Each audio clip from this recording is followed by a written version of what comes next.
And the mortgage just seemed a natural transition for me because it was a little bit less selling, a little bit more helping. I'm not offering products that people aren't necessarily there to buy. I'm actually helping them with buying a home. So no extended warranties. No extended warranties. I don't call them and, hey, would you like an extended warranty? No, yeah, it's just, my performance, that's the biggest thing. My performance in the eyes of my supervisors and my owner was based on how many products I sold clients. And it just wasn't necessarily always me looking after their best interest. And now I get to 100% look after their best interest. Sure. Dude, I love that. Yeah, great point. I love that. Yeah.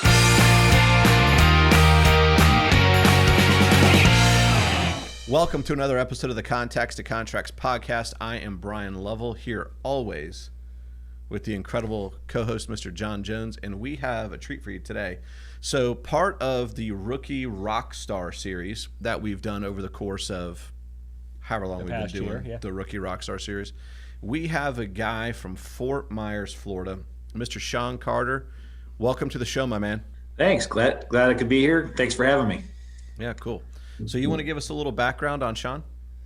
So Sean's been new to the mortgage business. Sean, tell us a little bit about your background in the car finance business in Michigan.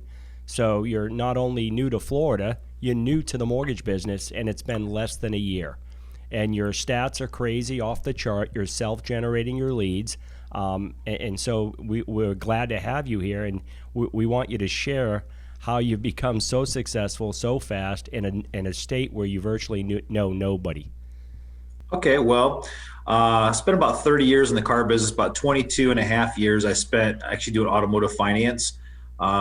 Became, pretty tired of that choice, I guess, in my career. I wanted something a little bit more challenging. After 22 and a half years, I was kind of like ready for the next chapter.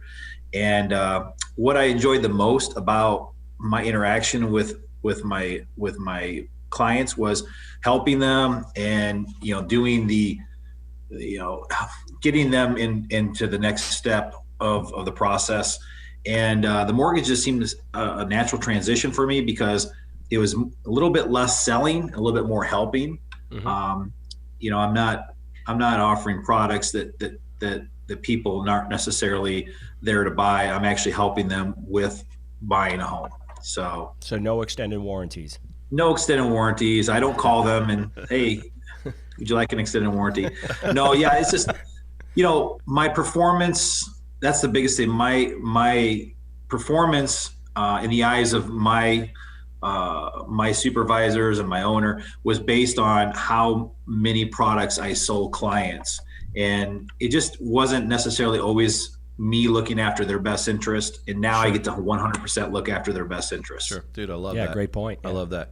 Yeah, I worked in this business for a little while for a retail bank. We won't say the name, but they seemed much more focused on us selling credit cards, deposit accounts, the whole 9 yards than they did on us selling mortgages. And I'm like, I only get paid. Mortgage, life insurance, to close mortgage loans. So, hey, Sean, man, I got to ask you, you've lived in Michigan for how long did you say? My whole life. Your whole life. Well, you don't have to give us a number.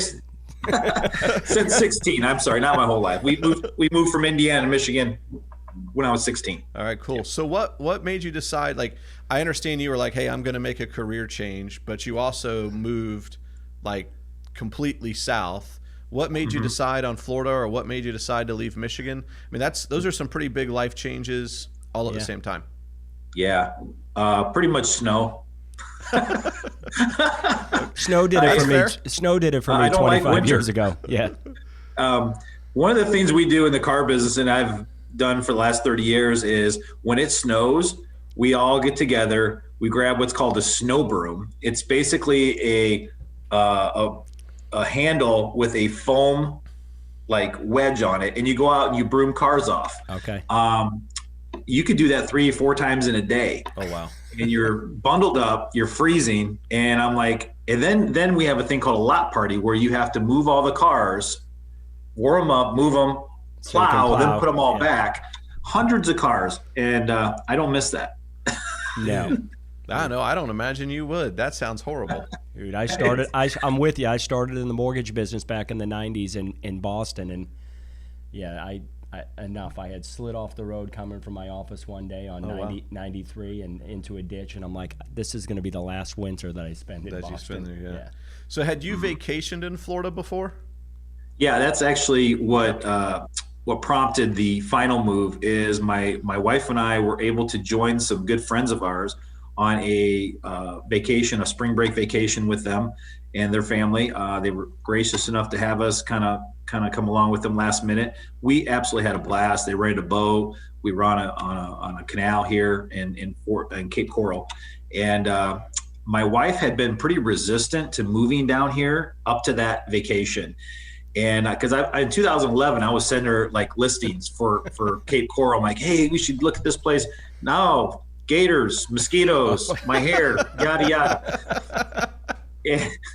And when we came back from that vacation, she's like sending me listings. Like, yeah, well, we need to go down there again. So that was I think 2019 spring break. In 2020 we bought. So it was a very quick moving. Once I got my wife on board, because I have to ask permission pretty much for anything. And it's got to be her. We have to do that here too. Every married guy I know. So you're good to go there. It's a secret to a happy marriage, Sean. Gators and hair. That's I don't say I love that. That was the most important thing to her was gators and hair. So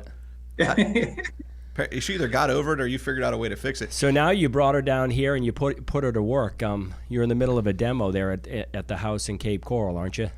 Yeah, we weren't sure when the actual move was going to happen because at that time we purchased, I was still in the car business, still doing wasn't a remote position at all, and I didn't have any exact plans to go in the mortgage business, and so we bought a house that was more catered towards like being a second home investment property.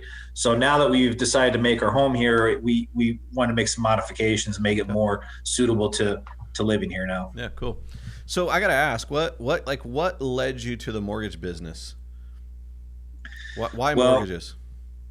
I had a really bad experience with a situation where the first house we purchased, the loan fell through, and it kind of was frustrating. And we got moved to a construction loan. There's issues with the seawall. It was just some of it was just circumstances. Some of it I felt like the lender didn't have a handle on what was going on down here in Florida. Okay. And so we ended up our realtor we were using, my cousin, actually ended up not renewing his license. So we went to another realtor, and he actually introduced us to Tim Hart. Oh, wow. He said, I got this lender for you, and he's awesome. He'll take good care of you. And so he was right. I mean, it was a whole nother level. We were really handled with kid gloves. The whole process was easy. And I asked him towards the end of the process, I said, I'm thinking about getting a mortgage. Would you consider hiring a car guy? And he said, yeah, give me a call when you're ready. So I did. Wow, so there we go. So that Tim Hart guy, I understand he's pretty good at doing mortgages. Maybe not so much at playing softball, though. No, he just can't hit a ball out of the infield. Can't hit a ball out of the infield from what we've been told. I mean, every time I'm in town, that's the rumor. That's what we hear. So, all right, dude, listen, Sean, congratulations. So you've been in the mortgage business since October 2020. You started in a brand new industry, which I always tell people all the time. The hardest part about being a rookie is learning how to do loans and where to go get them at the same time. On top of that, man, you did it in a pandemic. Yeah. In a new state where you know virtually nobody. So you must have bought a ton of leads, right? Is that how you did it? You bought a ton of leads? No. Obviously having Tim as your mentor, that was like winning the lottery. It's complete fortunate situation for me to be able to be in a branch where I have one of the best in the industry, overseeing me, coaching me, mentoring me. He's never too busy to stop what he's doing and help you out. We've done multiple screen shares. He's just I mean, obviously it made it very simple transition for me. Yeah, cool. So the leads, that was a joke, by the way. That was a joke. So I know early on what you started doing is once you got your boots on the ground, you were doing a lot of broker opens and open houses on weekends, and I think you were going and hitting 4, 5, 6 every weekend. Tell us what that was like. I know it got you in front of a lot of agents really quick and got you some traction, obviously. I actually got the idea from you when we sat and talked lunch. All right. When I was coming on board, we had a little lunch, and you talked about a method of getting out there and meeting somebody, and you mentioned that, kind of, hey, just stop at some open houses, have a cooler of water in the back of your car, stop in, give them some water, say hi, and I kind of latched onto that, and I hit open houses hard for about 3 months. Mm-hmm. Met a lot of people, probably 3/4 of the realtor database I have is from people I've met at open houses. Mm-hmm. And I actually just enjoyed it. I felt like it was something, a lot of activities you do, you're like, oh, it's like, I have a hard time picking up the phone and making a cold call. I mean, I can't with you. I can't get excited about that. But I kind of was excited about going into open houses and meeting people, and I don't know why one was easier than the other, but it was, and that was very effective for me. Yeah, cool. So I think I'm going to slow you down a little bit, because I think like the whole point of the Rookie Rockstar series is to really get into what he's talking about right now, Yes, right? yeah. How did you go from October 2020, knows no one in the market, Right, doing no business, just got into the business, to, I think you told me before we got on, he's on pace at the end of July to do about 15 million for the year. Right. Right. So it started, Sean, I understand with you. You went and found opportunities to meet people. In this specific instance, you chose during COVID open houses and broker opens. Yeah, that's on top of that. So once you met, I guess walk me through a little bit. Was there anything specifically that you would say when you went into any of those broker opens or open houses? And then I'm curious too about your follow up. Like, what did you do next? I mean, we use top of mind. I put them all on top of mind and get them on a flow, a drip campaign. But the biggest thing for me was just being real with them. When I went in there to talk to them, I was like, hey, I'm new. I told them what I did, where I came from, and what I believe in as far as relationship.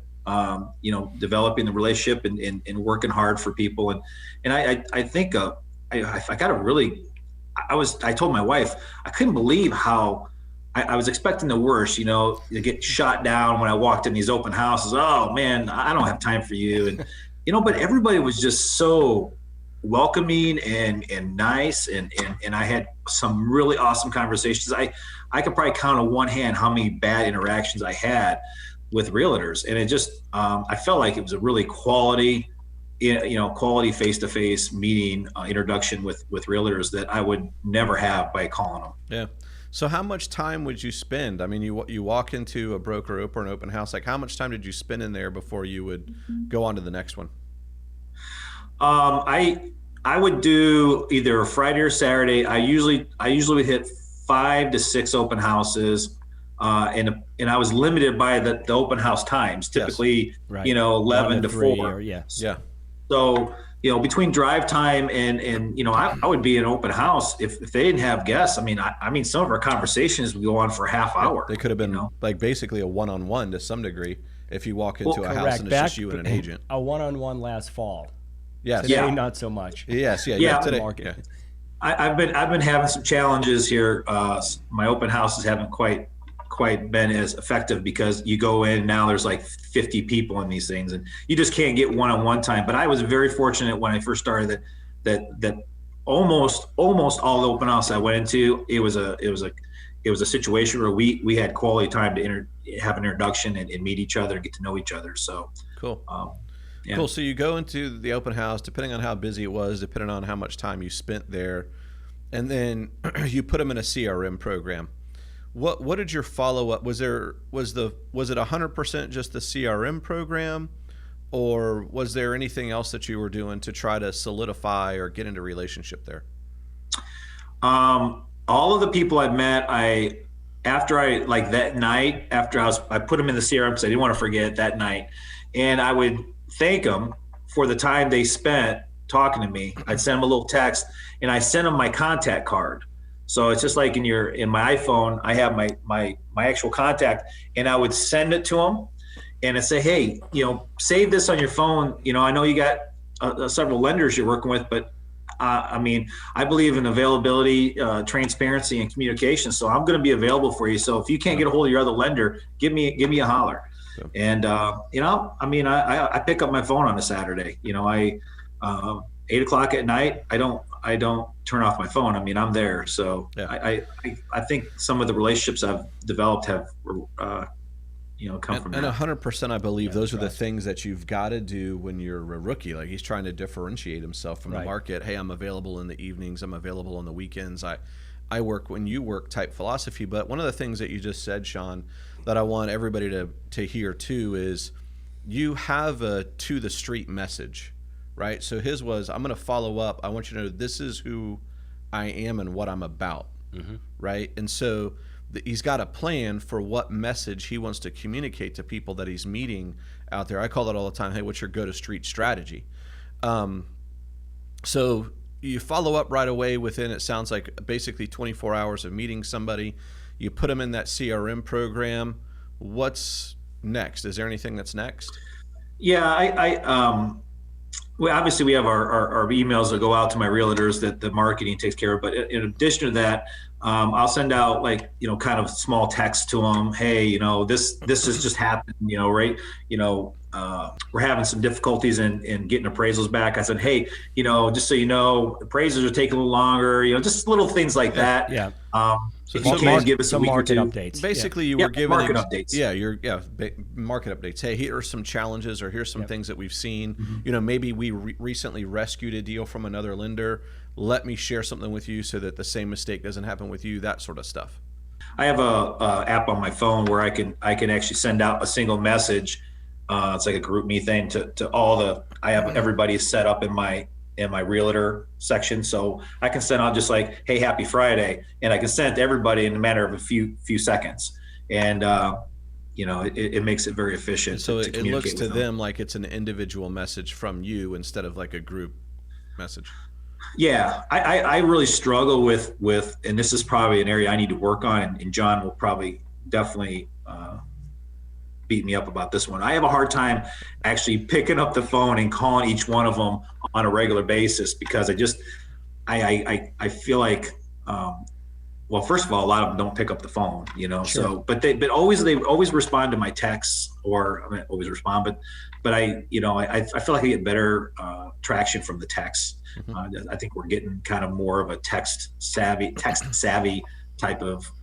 100%. I mean, I think it's, phone, I think you might reach somebody probably 20-30% of the time. Email even less. Texting, it's 95+%. Yeah. It's read, and usually you'll get a response. Very seldom will they not respond. Yep. So the communication's there. With an email, it's under 20%. Yeah. Or I think you could even kick it up from there and do like a video text. Right. Today, like, our technology is crazy. You could literally do hey, it's Sean, it's Friday, I just want you to know I'm available to work this weekend. If you need me, give me a call if you got anybody who needs a pre-approval, or you got any general home loan financing questions. He's one take now. He's done so many videos. And you text that out instead of the text message or whatever. So yeah. And that's a good point, Brian, because I was doing like just birthday texts to realtors and clients, and I just, as of recently, and I think this was Tim's idea, or who knows, but he's like, just doing a quick 10-second video. Hey, I saw it's your birthday. Just hope you have an awesome day. From come to you. This is your favorite mortgage guy down in Florida, whatever. Yeah. And it's like they're like, oh man, why? One of my business relationships I have with investment guys said, dude, that's next level, man. That's awesome. Thanks. Yeah. And very cool. So Sean, I'm going to imagine, based on what you've shared with us so far about how you've grown your business, most of your business is purchase. A little more. It's a little more purchase. It's kind of half and half. I'm trying to develop my business up in Michigan, Indiana. I'm having a hard time, getting that purchase business going. So it's been mostly refinance in those areas. Okay. Yeah, because that's where your database is at, right? Yeah. Yeah. I mean, if you had the same sphere of influence here in Florida, It would be here. it would be here. But that's where dude, you're doing the right thing. That's absolutely smartest thing to do. Yep. So walk us through a little bit more. So what else you got? What are some of the things that you're doing to try to build these relationships, bridge these gaps, help you grow your business? I'd like to take some of my realtor partners out, and just go have lunch. Just like, hey, let's meet somewhere. I just had lunch with one of my realtors that I've done business with, and I don't even talk business. We just go and we sit down, we just hang out. I just want to get to know them. It's all about, I was very relationship heavy in my last career where, I had my clients and I sold, but really my success hinged on the relationships I built with my lenders, because I had 20 different lenders, and getting them to approve my loans was important. So the relationship, and people sense fake. So I just don't want to sit down with them and talk of mortgages and how I'm going to get them great service. And, if they don't like me, they're not going to do business with me. Yeah. Yep. And honestly, if I don't like them, I'm probably going to do business with them either. Right. Yeah. So just being authentic. Yeah. Yep. True to self. So you're involved with some real estate offices down there, and I know that you do some presentations, lunch and learns, and you do share information other than just taking them to lunch. Tell us a little bit about that and giving them value there. Yep. I haven't done a lunch and learn myself yet. I've mostly just helped Tim, present his. He's just so uncomfortable. I can go in an open house and meet somebody, no problem, but I'm still working up to where I can, stand up in front of 20, 30 realtors and present a slideshow on topics. Yeah. So I'm working up to that, but we've done 3 or 4 since I've been here. We kind of ramping back up and getting a monthly new realtor type thing going. Tim's putting mortgage lending made easy or something like that, and we've had some good turnout on that, good feedback. Cool. So listen, this is a really important question I need to get some clarification on. How often does Tim wear cleats to the office? Well, see, he's always there when I get there, and he's still there when I leave. So, I don't know what he's got underneath his desk, what he's wearing. So that's a reference to his football video. Well, here's the thing. He tries not to wear his helmet too much because it interrupts with his microphone. So Nice. That's good. Well, Sean, is there anything that maybe we haven't covered with you that you think would be of value for anybody who's new in the business like you?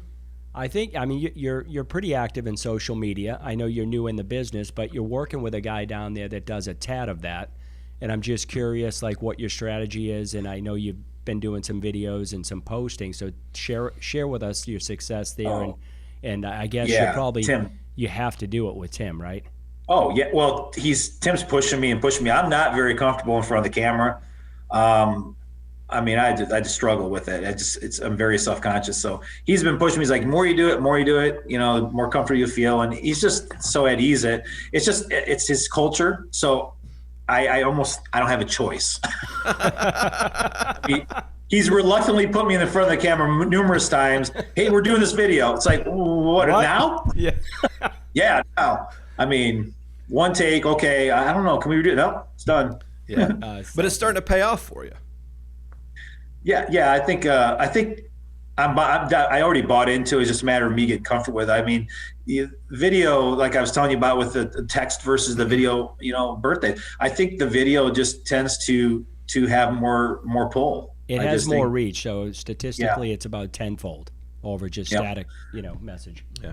And people get more of your like authenticity and personality from a video than they do from a text. So yeah, that's true too. Yeah, that's true, and that's where the authenticity part we were just talking about comes through. That authenticity comes through in a video way more than it will in text. And I think the other thing we all know this about text messages and emails too is the reader is the one who determines the tone of the way that text or that email is read. But when you do it in video format, there's no question about what the tone is. Right. True. Yeah. So So let's talk the importance, like being new in the business. How important is it to work under a great leader? I'll say for Tim, but not only that, but his entire team and helping you structure a deal. Being a new LO. Good question. I mean, I think it's, for me, it would have been the difference between, sinking and swimming. I mean, even with my lending background, coming into mortgages, it's entirely different. Almost nothing the same. I mean, I mean, there's a certain acumen you get from doing, something that's similar, but I needed that mentorship really bad. I mean, I probably would have been very frustrated, and it would have taken away from my ability to, I think, market more if I was so bogged down with the technique or technical part of the job, which it's quite a learning curve. Yeah, I mean, you've got the team and the support that can help you structure a deal, put a deal together, and know that you have a deal to allow you to go out and do what you do best, and that's sell. Yeah. I just think I go back to even, the early days of my mortgage career. I'm very thankful. I worked for a guy my rookie year. His name is Mark Fitzpatrick, and I'll forever be grateful to him because he actually taught me how to do loans.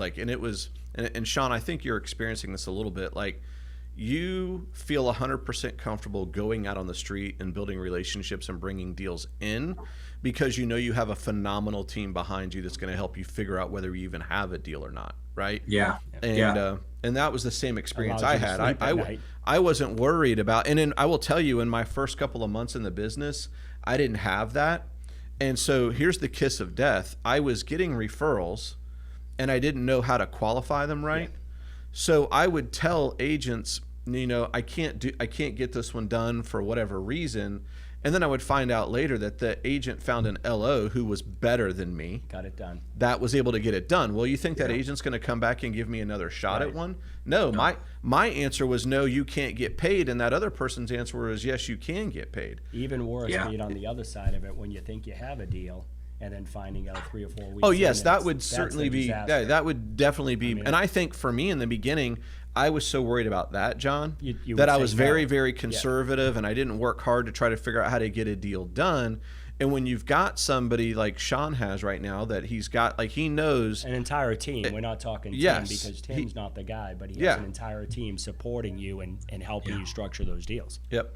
And then that's how you also learn, right? Because when you're doing deals, that's how you're learning. And the time, there'll be a time where down the road that layer of support isn't going to be as important as it is right now, right? Yeah. So I would say to any rookie, anybody looking to get into the business or is new to the business, if you're not aligned with somebody like the relationship that Sean just talked about, you need to find someone who can. 100%. Yep. Yeah, definitely. What else you got, man? When are you going to be done with that house? It's been, I hope soon. It's a little bit of a distraction. I feel like my marketing efforts are definitely being hampered by my I'm doing everything myself. Well, not everything, but most of it myself. So good Lord. Dude, listen here. I got a marketing idea for you to go with that. Man, I would video document all of that stuff. He is, You're doing a good job of it. Like just do some Facebook posts and stuff on it. People will follow that. There goes the authenticity. Some of that's probably funny. Like like if you shocked yourself, that would be pretty funny.